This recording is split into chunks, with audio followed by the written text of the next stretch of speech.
Welcome to E-Commerce Insiders, a journey to success, where we dive deep into the heart of e-commerce, uncovering the secrets behind successful online stores and the entrepreneurs who run them. Hosted by Chris Morano, each episode includes insights, strategies, and inspirational stories designed to guide e-commerce store owners on their journey to building remarkable brands. Whether you're starting up or scaling up, we're here to light the way, sharing the experiences of those who have made their mark. Let's get ready to build your dream brand together.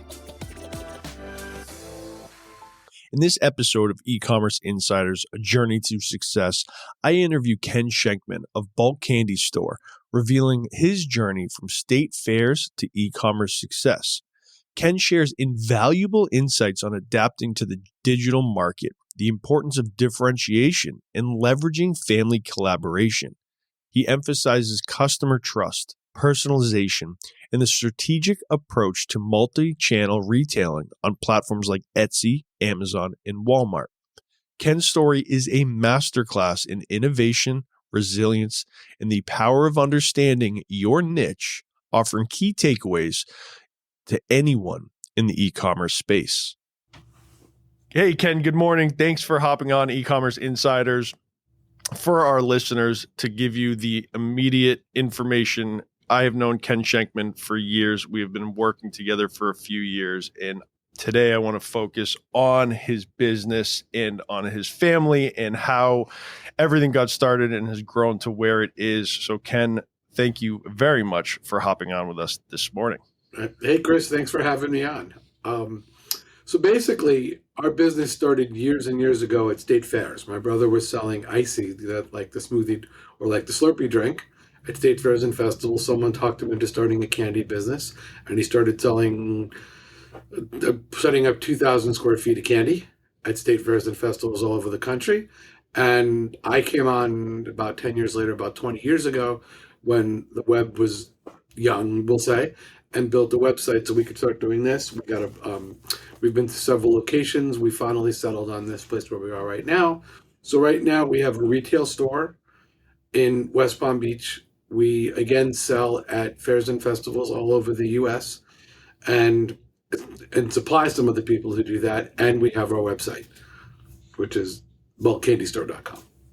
That's awesome. And that was one of the reasons, and like we just talked about offline, was for our listeners who are starting stores, or maybe they have a retail store that they're looking to go online. I thought you'd be the perfect guest for that, knowing kind of the transformation that Bulk Candy Store has taken.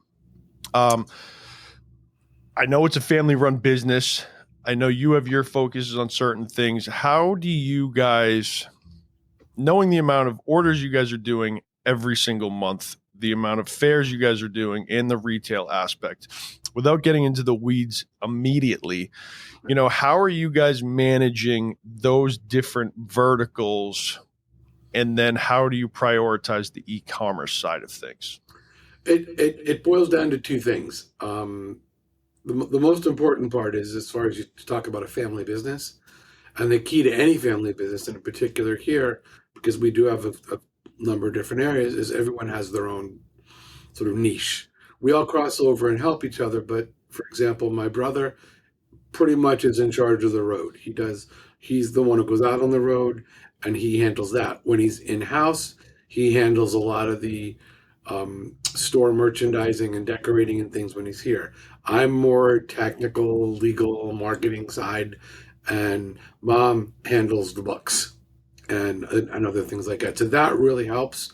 That and having a good crew and a good tech stack are really important. We discovered a few years ago everything was getting very complicated. We needed good inventory software that cuts across everything we do, and that really helps. It's really your tech stack and your people.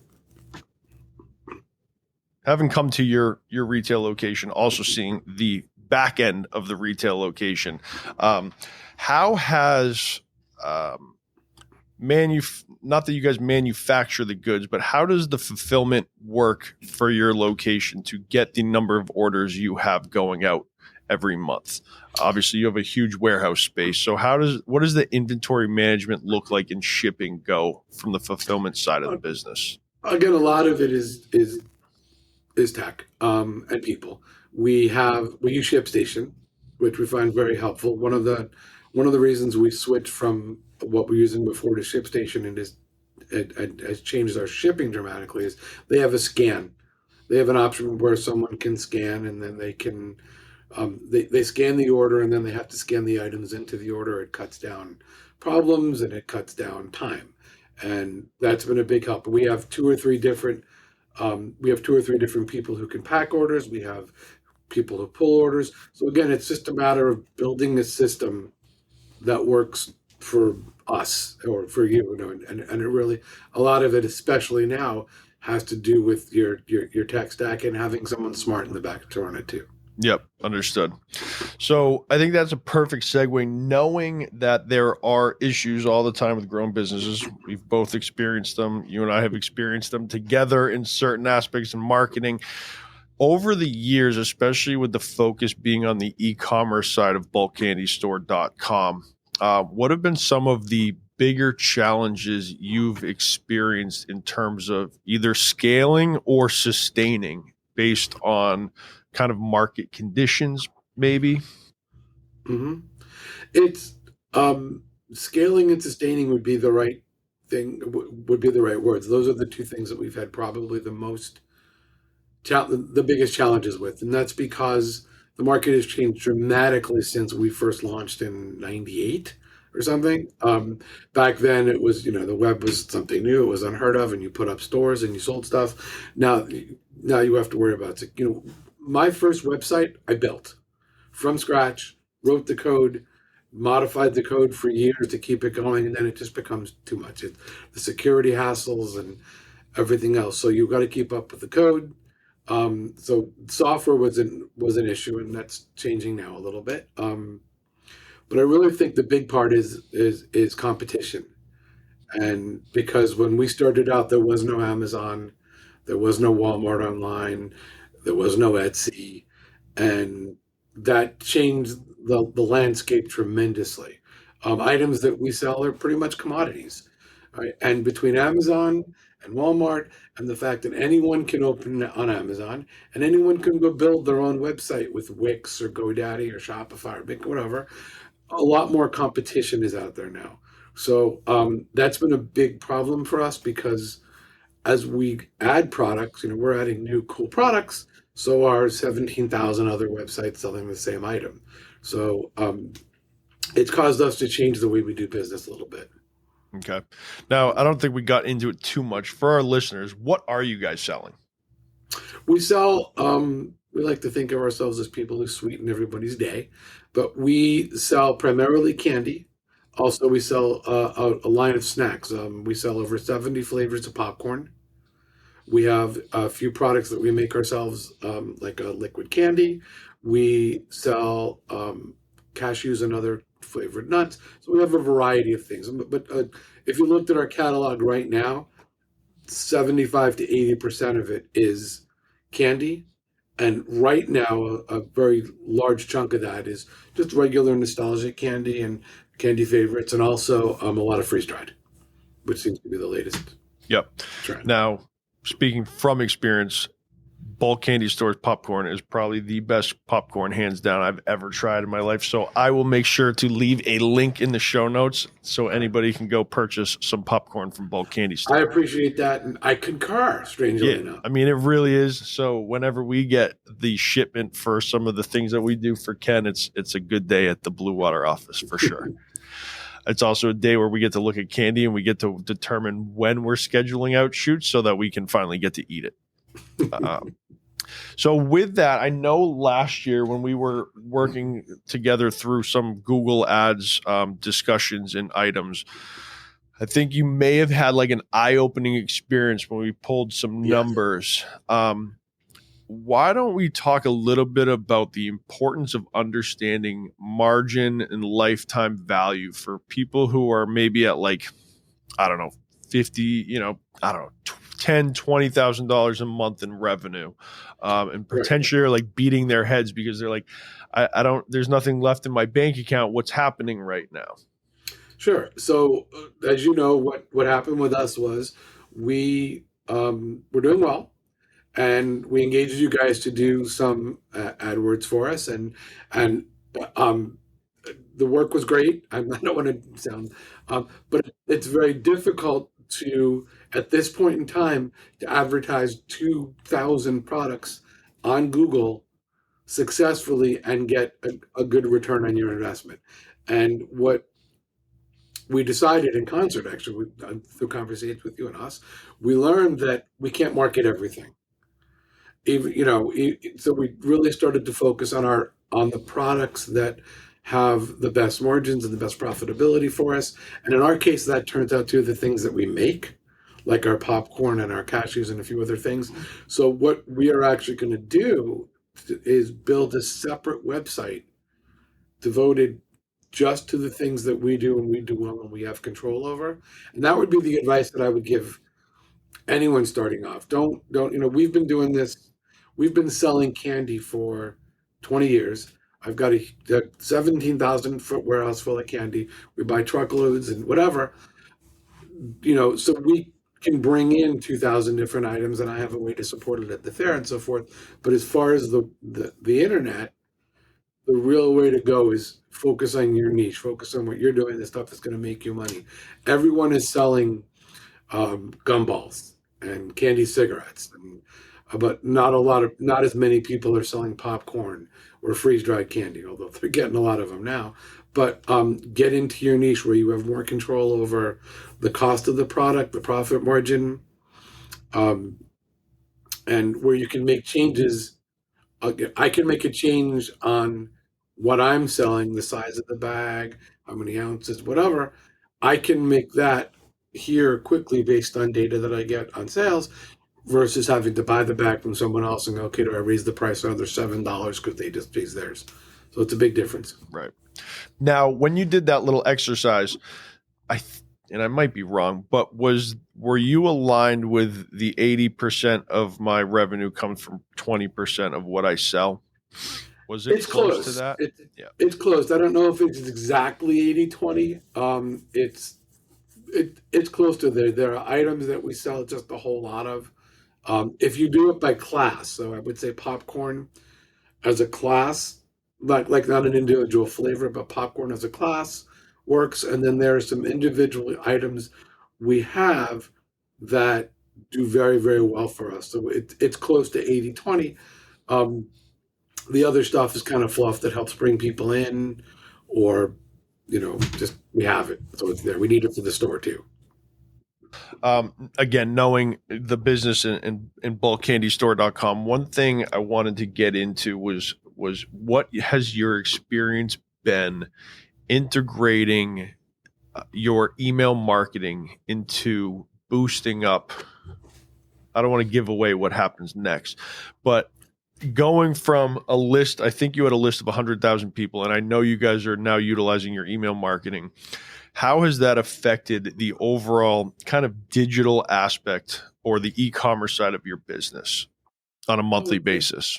It's a game changer. And we were, prior to getting a little more educated in it, let's say, we were using, basic email, monthly emails, and some what are flows like abandoned cart flow or what have you. But we started to devote a little more time with it. And again, I'm not touting Blue Water here, but they did an excellent job. No, but we started to work with you guys on just the setup.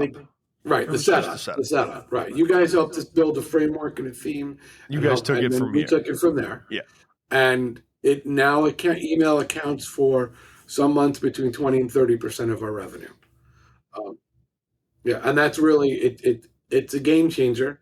And it's, you're having especially when we're revamping our Google advertising and we're relying much less on that, it helps keep everything moving well. Yep.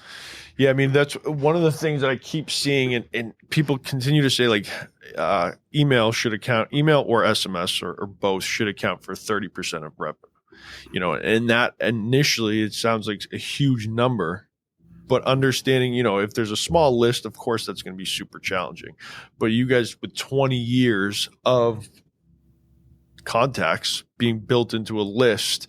The fact that you guys are at that point is just awesome. I know how much that affects the bottom line based on customer acquisition costs continuing to increase. Right. There's an old saying that there's only three ways to increase business, right? You can get more customers, get your customers to buy more, or get them to buy more often. I think that was Jay Abraham. And the truth is, email lets you do two and three a lot easier. You can get, a little pop up gives you new customers to market to, but once you've got them in there, um, you really have to use email because it's the email. It's not just the abandoned carts. We use email for telling people about their reward status. So people get rewards when they buy on our site, and we send them monthly updates of that. We send them new products. We're using our segmentation is key. I don't, I really years ago, email was just email. Now the fact that I can segment out my customers and say, these people really like this product.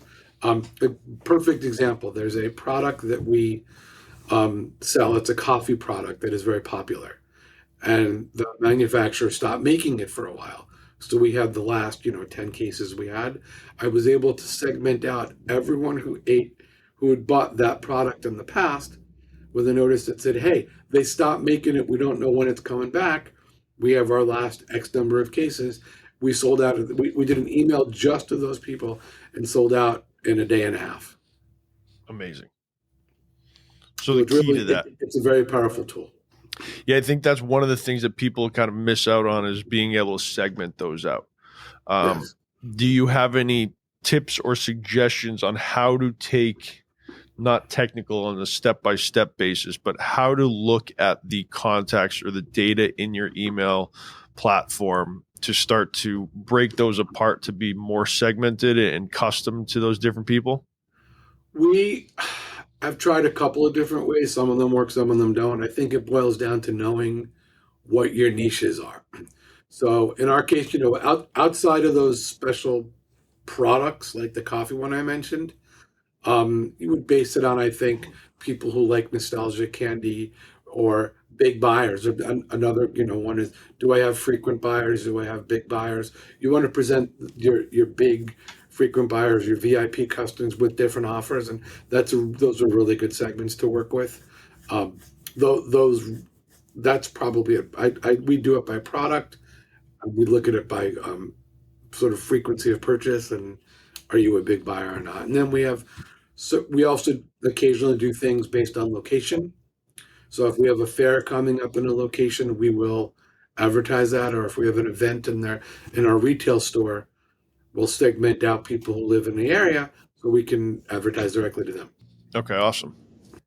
If you are looking for a community of fellow e-commerce store owners who you can bounce ideas off of and learn from and answer questions and just be around like-minded people, join our private Facebook group, E-commerce Insiders, where you'll be able to learn from fellow store owners and also be able to provide insights. Join our private Facebook group. There's a link in the show notes below, or just go on Facebook and search E-commerce Insiders. It is a private group, so you will have to answer 3 very easy questions. Also, if you have any intention of selling anything, this group is not for you. Our goal is to provide as much value as possible to the community, not sell anything. Look forward to seeing you there. Now, you mentioned a few times tech stack, the changing of e-commerce in the online marketplace over the last 20 years. Knowing that you are just as big, and I say this with the best, most utmost respect, as big of a marketing kind of online nerd as I am, how do you find adapting? How quickly are you adapting? How quickly are you testing? How quickly are you turning off to kind of stay ahead of this ever-changing, self-torturing industry that we're in? That's an accurate description. Yeah, it is. I harken back to the days when it was easy. Put it that way. I mean, I'm a veteran of when literally the first websites that we built were when search engines said, we're going to look at the number of words on a page, and the percentage of time your word appears there is how you're going to frame. And we would have long pages of white background with white text that said cruise, cruise, cruise, cruise, cruise. When you search for cruise, you won because you had 9,000 of them, and a page with 9,100 words. I harken back to those days in a way because it was a lot easier. It's difficult now, and it's difficult to stay on top of it. I do a lot of reading. I tend to focus on the areas that we can control more on our website. Uh, so I like to focus on keywords and descriptions and site speed and things that we can do on our end. I have personally given up on some of the other things, and this again is not, I'm not blatantly trying to pitch blue water here. I tell anybody who speaks to me now who wants to do well on some of those things like Facebook advertising or Google ads, I tell to find an expert. I just don't think Google ads used to be simple. You'd put it up, you would offer a bid, and you could go in and put in some negative keywords, and things were simple. Now with PMAX campaigns and retargeting and dynamic this and that, and the same thing with Facebook and audiences, it gets really complicated. And I don't personally have the time to sit and do it right. So I prefer to go to find someone. We've used several agencies in the past. I'm not saying you have to go to Blue Water; they're good, but find someone. If you bring someone in house, if your budget is $500, yeah, go try something very simple. But if you really are pushing it, unless you spend the time to learn, I think that's the big key. I focus on, like right now, where I said we are rebuilding our niche website. I'm focusing a lot on UX. I'm focusing on. I spent a lot of time focusing on the product page and ways to increase AOV, like with subscriptions and what have you. I'm focusing on that side because the other side, frankly, is getting too complicated. And I don't, like I said, it's not a pitch for anyone. There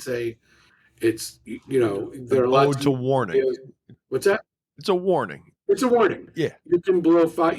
Back when I first started, the way to I blew an entire week's budget, because at the time when Yahoo was big and they had a CPC campaign, I blew my entire budget for the month in one day because I advertised the word gum, and I learned a valuable lesson.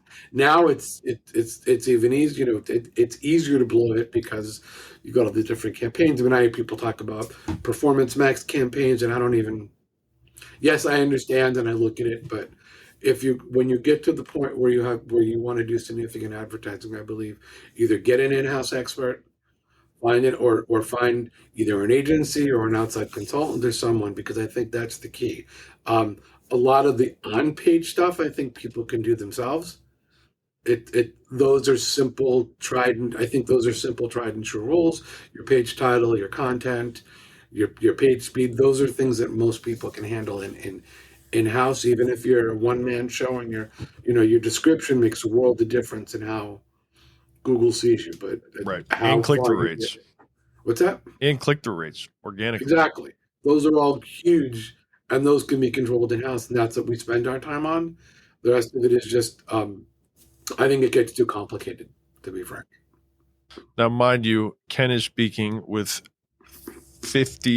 hundreds of thousands of organic users to his websites every month. And right now, as of Google Search Console, over 3,000 indexed URLs. So Ken's store is a multi-SKU store with an abundance of collection pages and organization that, at least speaking for myself, would make my head explode. We're working on that. And what I will say is I don't know. When we build the smaller niche site, I will probably get help from you guys on that. But that may be something where someone, if they want to start, all right, you say, I want to go advertise on Google or Facebook. I would pick one, like we're going to niche for 4 different categories, let's say, not even collections, but 4 different areas. I would say pick ones there, and I'm going to go advertise my popcorn or my freeze dried. And if you're going to start on your own, start there with a very small budget. And if you get success, build up slowly. because it's very easy to start blowing budgets, and you really want to make sure that whoever you do work with in the end is very sensitive to your budget. I find that the agencies and the consultants who have business smart people running that, I think it's important. Whoever you would go with, make sure that they're interested in not just earning their money, that they're interested in your business. So Yeah. Making you some money. yeah. Yeah. And I think that's perfect. So, and one of the things that we test all the time across all the different accounts is going to what you just were talking about in terms of the niching to one product or one category, is even when running the ads, and you've experienced this with Google ads, and we continue to experience it with Facebook, is like one ad for one SKU to one product page. The more you saturate your entire website and get people clicking around and going to what Ken just mentioned about the UI, the UX, focus on that one page that is going to get the sale, not the collection page with 100 SKUs, not the home page that tells your brand story. If they see an ad of a thing they want to buy, send them to the product page where they are able to buy it. Right. And that's what you mentioned to me is a really interesting point, because most people spend so much time on their homepage, and it is important because it's your face. But if you look at your analytics and your numbers, most people who find you do not find you through your homepage. They go to Google or Bing or whatever, and they do a search, and they wind up on your product page, and then eventually maybe they hit your homepage. And most people, and that's why, like I said, I'm spending a tremendous amount of time trying to refine our product page on this new site, because I think that's conversions happen on your product page, not on your homepage. Right. 100%. I completely agree with you.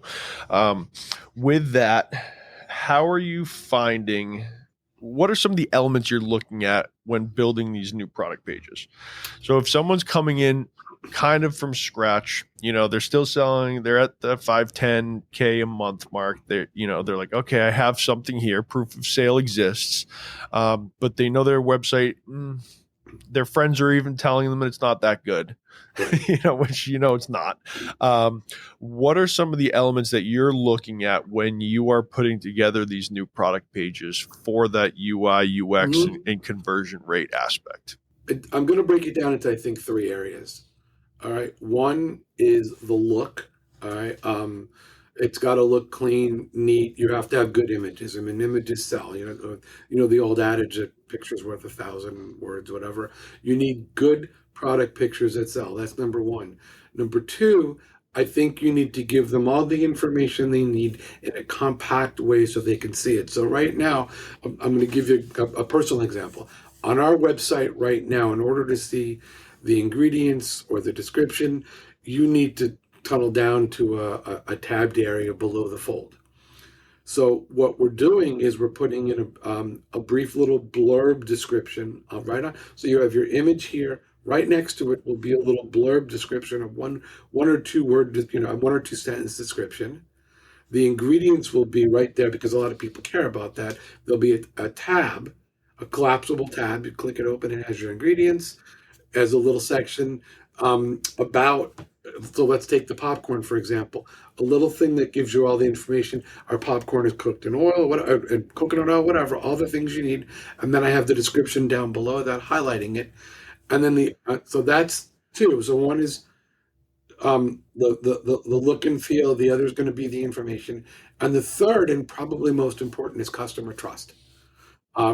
People, I don't know. I'm sure you're like me. You look at a website and go, "Wow, this guy is selling something that someone else is selling. He's selling it for 1/3 of the cost." And you look at the site, and you just don't. I've never heard of them. I've never looked them up. So customer trust is building that rapport is really important. And to do that, the first thing we're hitting, we have product reviews right on there.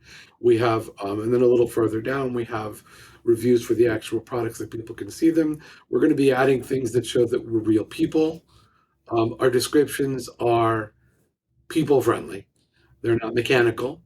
And like the idea is to build trust and let them know that they're dealing with, indicators that we've been in business 30 years. You want things like that on your page. People people who find a product page without going to your homepage, without clicking your About Us, they can look and go, these guys are respectable.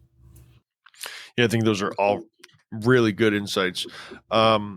Is there any, I know that you're just getting into the world of Shopify. Are there any apps that you've found so far for that customer trust reviews that you're liking so far? We have one that we used before. It's called Judge.me, and I like it. So I'm starting off with that in Shopify.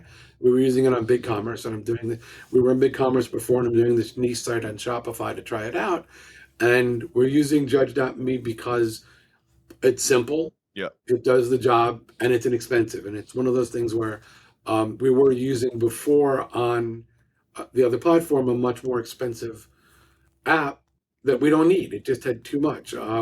So this is a good. I've seen a couple of other ones, and some of them do SMS requests. This does just email requests. So maybe we'll look at that at some point. But it's simple. It's actually free until you want some of the more advanced features, like you wanted to. They have on their advanced whatever version of it, their paid version, which is a whopping $15 a month. They which is nothing, as you know, from an app. For $15 a month, they have a bunch of other features, including a feed to Google with your reviews. So I mean, that alone is worth the money, but it's simple to use. Their tech support is good. So that really goes a long way with building trust for us. And then the rest of the apps that we're using are trial. We're trying to figure out our subscription apps and what have you. This is just a super nerdy question. Have you been able, and pardon me if this is irrelevant, have you been able to pull the bulk candy store reviews from from BigCommerce to Shopify for the products that you're moving over?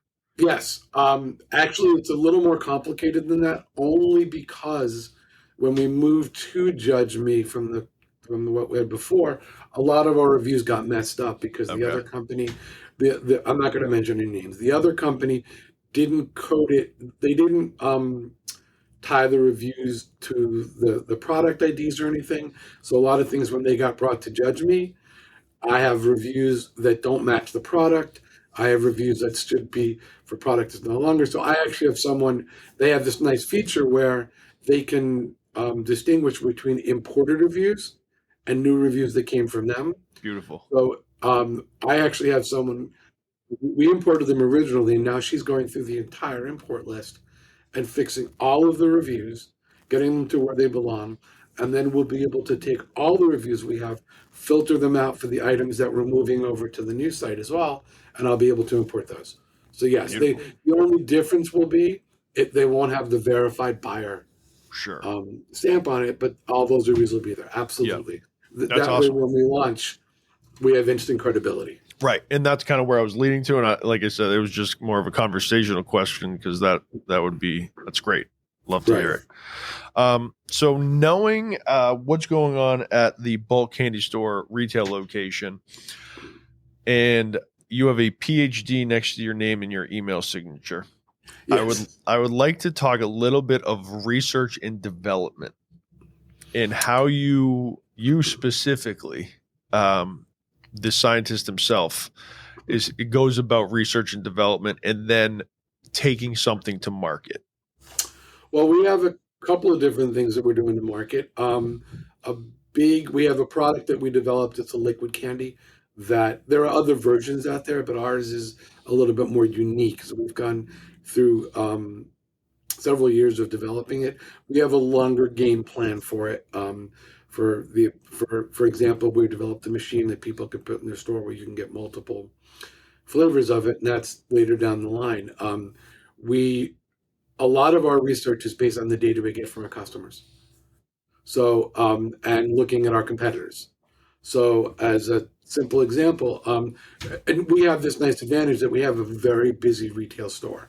So I don't want to say a captured market. I don't know how I would describe it, but I have a lot of people who come in the store. So we test and sample with them. We look at what trends are out there that make sense. And then we go and we say, all right, how can we do this? How can we do it better? And then we'll grab our customers and have them inform us. So as an example, freeze dried candy is all the rage now. And we were a little slower to get into it because we wanted to spend our time looking at it. And honestly, what got us into it was um, we were selling on Etsy. That's another thing we can talk about, multi-channel sales. But we were selling on Etsy, and one of our staffers here said, we should be doing freeze dried candy. We have candy, we have a lot of candy. These guys aren't candy people. And then when I saw someone who sells vinyl cutouts all of a sudden selling freeze dried candy, I said, okay, this is an opportunity we need to be in. So we did a little research into the market, what was being sold, and then we took it on full bore. Now, there are a lot of people selling freeze dried candy. I suspect we sell more than most of them, and that's because we have our own market, though. We sell to, the other thing I have is I have my own market in the state fairs and festivals that we sell to, but we had to research that as well. So what we did was took a small sample out to a fair, and it went crazy. It went crazy. We just did something. We just did an event, the South Florida Fair. It's down here in West Palm Beach, and it's not by any means anywhere close to the larger events that we go to, like the Ohio State Fair or there's the rodeo in Houston. And we sold over the course of about 3 weeks 5,000 bags of freeze dried candy. That's insane. On top of everything else we're selling. So we use our customers are really our research feedback. Yep. And then it's just a matter of sitting and playing. I mean, we're looking, going, hey, let's try these, and we'll go by every week. Someone comes in with a new candy and says, let's put these in the freeze dryer. And then the good news is, if you're trying to research something or develop something or look at something, there are a lot of people out there who are doing similar things or are asking the same questions. And we go on Facebook all the time and look at for example, the freeze dried groups, and we look at what they're doing and some of their advice. And this guy's saying to try this. So now we're bringing in heaters and ovens so we can get some of the things done quicker. So it really is a lot of just time looking at so sort of in order of, I'm all over the place here, but in order, really it would be customer feedback is number one for us. Yep. And then doing research on what else is out there. Those are the two things that really help us. And then testing in our store, which is really related. So right. We have that line of flavored cashews that we wanted to bring out. Yep. Just on a whim. We started messing around with it one day, and we took 2 or 3 flavors, put them in the store, and within 3 days they were gone. Yep. Said, okay, so then it becomes a go to market with those. Right. Yeah, that's awesome. And you actually a minute ago did a perfect segue. Knowing how Amazon and knowing e-commerce, everyone believes they need to be on Amazon or they need to be on Shopify or they need to sell on here or on there or everywhere. And one thing you and I are going to talk about at a later date is going to be shops, Instagram, Facebook, and TikTok shops, which are blowing up as of now, February 2nd, 2024. How has the multi-sales channel aspect of the e-com side worked for you? Like, what have you chosen to do, and what were you like, it's not going to work for me? We have, so we are directly selling on 3 other platforms right now, retail. We're on Etsy, we're on Amazon, and we're on Walmart. And what we have found is, again, hey, surprise, we're really good at selling the things that we're really good at selling. And not the things that everyone else is selling. Because the lessons you learn over and over again. So on Amazon, for example, we had hundreds of SKUs. We've dropped down to several dozen. And that's because the way I always put it, and to be beautifully blunt about this, is I have a warehouse and a staff to support. There are people out there who go to manufacturers, they buy a couple of pallets, they have it shipped to Amazon, they sit at home in their underwear on a computer, and they can make 2-3 points. Yep. And they're happy. I can't do that. I want to feed my kids. We have toned down. We have said, well, I'm not going to compete with that person. It's not worth it. Right. We have just started doing the things that we do well, and the items that we uniquely have or that not a lot of people have. Again, I'll point to that coffee item. Yep. All right. We do that there. We do that on Walmart. It's the same thing. And then we do it on Etsy. Etsy we do particularly well with because Etsy is more of a for us. Hmm. It's a better platform because it's more of a people are looking for handmade and things like that. So we do very well with chocolates on there and very well with popcorn Awesome. there. So that's it's really been a good market for us. We are exploring now putting those same products out onto a marketplace that's not retail. It's called Hmm. Fair. Okay. It's a wholesale marketplace, and again, I'm not going with candy cigarettes or I'm Right. going on with the things that we can do, and we're just doing that now as another multi-channel, if you will, event. But primarily, it's our sales are we pick up a couple of grand here and there from Amazon a month, Walmart, and Etsy. There are three big ones. We are looking into things like TikTok Shop Yep. and Facebook Shop, and we definitely want to do. I'll have to talk with our agency about it. Um, there's I will admit to a little hesitation about TikTok Shop because they ask a whole lot of personal stuff. A lot. So Even they're asking for my passport, and I'm still debating. I know. Yeah. So I actually we're still debating that. we actually ran into that problem yesterday with a TikTok ad account shop setup, and it was like very personal information that you just feel uncomfortable. And I have no problem sending, Mark Zuckerberg our tax ID number, like no Right. issues. But with TikTok, the questions became a little bit more personal. They want driver's license. They want of each owner driver's license. They want your tax, your social security number, and a copy of your passport. So I'm still. People are doing very well on it, but I'm still, as one friend of mine said, how much you willing to give up to sell. So we're in the process of debating that and deciding if it's the right move for us. We're in the same boat. All right, good. We'll have to work on it together. Yeah. So in regards to Etsy, just curiosity, have you had to change anything about how to your point, Etsy is a very handcrafted, homemade, people to people sales platform. Mhm. Did you guys tweak anything about the branding or how you're selling the product from a visual standpoint to meet that kind of people to people aspect of it? Not a ton. The big difference with Etsy is a couple. There are a few things we didn't have to change. I mean, the images that we're using on Etsy are the ones that we're generally using. Mm-hmm. I think looking at Etsy helps me realize that some of them could be better. So Mm-hmm. we are working on that. The other thing about Etsy is I find that it requires a little more. You have to have more time for communication uh, because it is a much more personalized experience. People will send you a lot more questions. We do have a lot of, on the website and through Amazon and Walmart, we get a fair amount of questions and comments. But Etsy, it tends to be more personal. Interesting. So it tends to be, I'm doing this event and I need this by this date or whatever. So there is a much more personal touch. So we are a little more different in how we respond. Okay. We have for example, most of our social media comments and questions and our email comments and questions from our website go to uh, a help platform. And Etsy, we tend to answer directly on Etsy. I'm not exactly sure why. Maybe that doesn't hook up. I don't know. Yeah. But we tend to go into Etsy more and be much more specific. And it does seem like a little more personable. Whereas, an Amazon or a Walmart, someone orders and the next thing you hear from them is, I don't like it. Or Yeah. It I didn't get here on time. And I like Etsy better because people don't generally send back a message saying, we need you to refund the order because we changed our mind, which is a big issue on Walmart. Really? Oh yeah, That's yeah. crazy. Amazon's a little better at it now, but because we're very particular. It's just there's another thing when you're looking at your channels you sell on.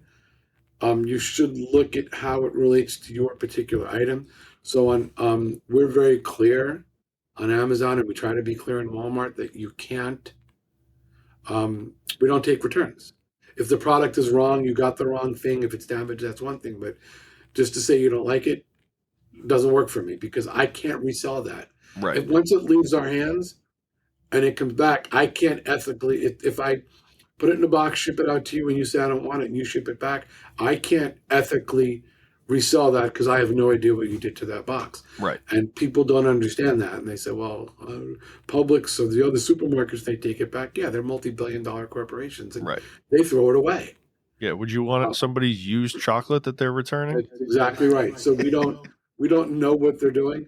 So that's a bit of it. So you want to really look at those issues. I mean, I know several times, for example, either with myself or my wife, we bought products on either Etsy or Amazon or some other marketplaces, and it's been clothing, it's been shirts or whatever, and they send the wrong size, and we say, all right, please send us the right size, we'll send it back, and they say, don't worry, keep it, we'll send you another one. That's great, but I don't have that ability. So so just be careful. And the other thing about the platform is just be careful looking at what your costs are. Etsy actually, it turns out to be more expensive than people think. But it's still valuable and it's a great resource. It's just, Amazon says this is your percentage. Walmart says Etsy's got a couple other things built in there. So, but they all have their different personalities. Yeah, no, I appreciate all the insights. As you know, I mean, we're basically just Shopify, Facebook, Instagram, Google. And so to hear and learn about other platforms, being that multi-channel, I think everybody has, like my wife is an Etsy buyer. I mean, she just buys everything off of Etsy. Mm-hmm. Holidays, birthdays, everything's off of Etsy. I'm an Amazon guy or direct to consumer. And so everyone has that. And I think that's to your point is really understanding like who your customer is, what is your products, and like where are they buying. Mm-hmm. We all know like the cost to acquire new customers has increased drastically over the years. So to find out where the lowest cost barrier to entry is to find your audience is super important. And that I find that especially on Etsy, once you've captured a buyer, more so than any place else I've seen, and maybe our website is about even, I guess, but certainly more than Amazon and Walmart, where it's, like you said, it's just kind of, I'm looking, I buy something. Yep. Etsy, they spend more time, and they do develop relationships. I get more repeat business on Etsy, I think, than clearly any other channel. Wow, that's awesome.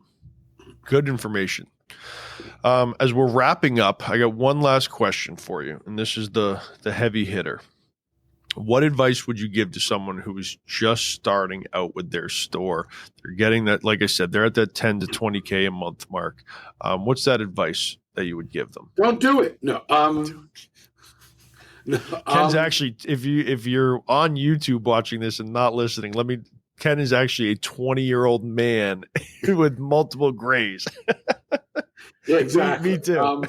20-year-old. E-commerce has just aged him. Exactly. I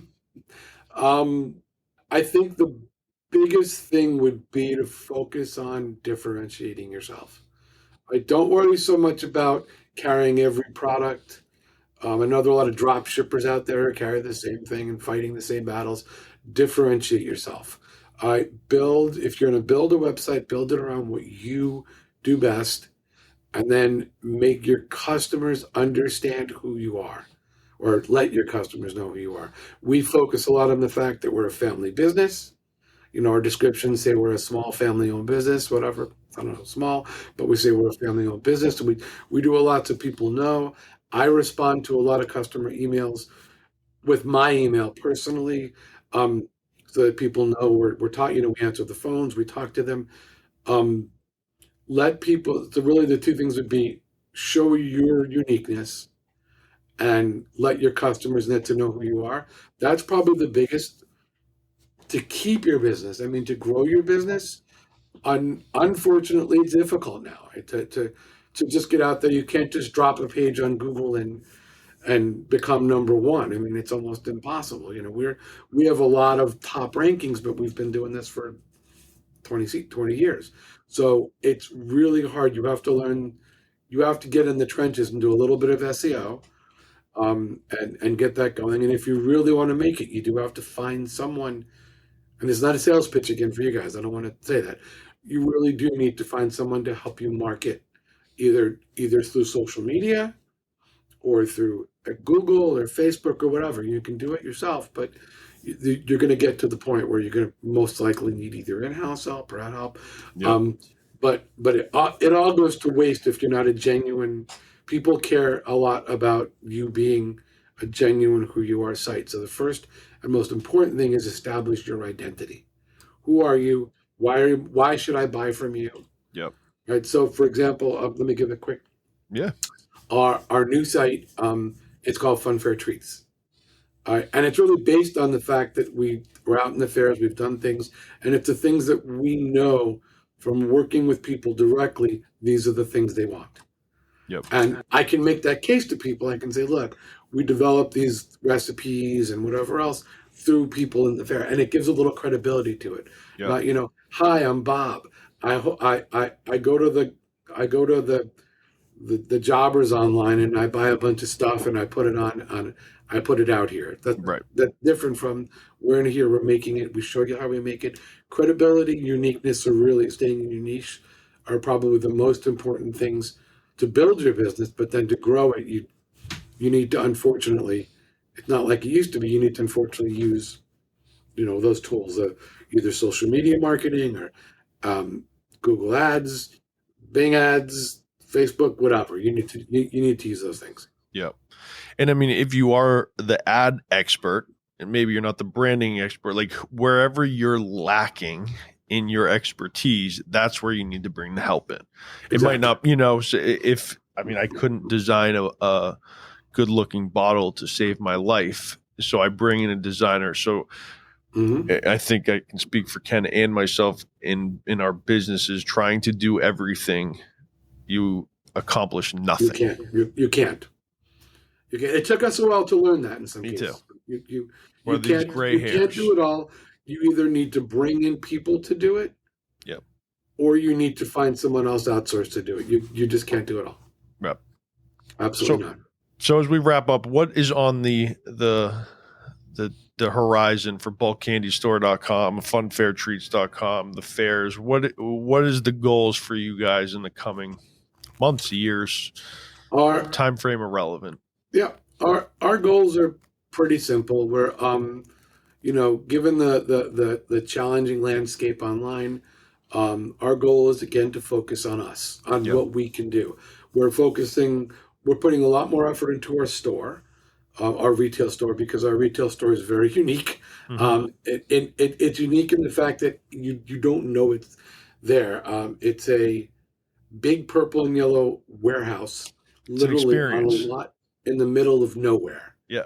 I mean, it's in a major city, but it's not on a major road. Well, it's on a major road, but there's housing developments nearby, and there's other. So we're not like in a shopping center.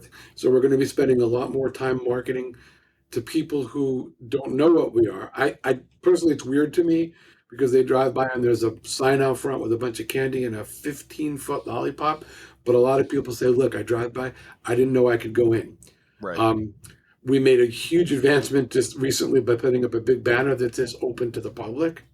It said retail store, but no one ever noticed that. Interesting. The lesson there, by the way, people don't always understand what you think you're saying. Right. Retail store didn't help. Open to the public, big yellow banner. A lot more people are coming in. So we're spending a lot more time building the store. Because then those people are exactly what you want. 90% of those are repeat customers. Once they're in, they stay here. And then online, at the same time, we're focusing on building really building our niches, building out the things that we know we can do. We will continue to sell the other things because we have them for the store and the fairs. Of course. But we really are going to focus on the things that we do best. And that's awesome. Perfect. I'm looking forward to it. More popcorn, more chocolate, all delicious. Where can people find you to order some amazing popcorn? Or I think last you told me you were doing Pringle covered chocolates. Yes. Where can they find you, order some, and check out Bulk Candy? Bulkcandystore.com is the best place right now. That's the only site we have right now. The other one will be up and live in probably a month or two. That's the other thing. It does take a while to build a good site. And if you're doing it on your own, especially. But if you have help from an agency or someone, it does help. Yep. But we are looking at bulkcandystore.com has the thousands of products we talked about, over 70 flavors of popcorn, a variety of chocolates. You can get a 4-foot peanut butter cup from us. And they're pretty remarkable. You've never seen anything like it. And it's very tasty. You will add chocolate covered Oreos. Pretty soon you'll be able to take your peanut butter cup and put in whatever topping you want as well. Awesome. So we're always working on innovation like that. But bulkcandystore.com. If you happen to be in West Palm Beach, come visit the store. It's in West Palm. And if you're at either the Houston Livestock and Rodeo Show, the Ohio State Fair, any of those places, come visit us. You'll be thrilled. Awesome. Well, Ken, thank you very much for your time this morning. You provided immense value, as I knew you would, and we'll talk soon. Hey, thank you.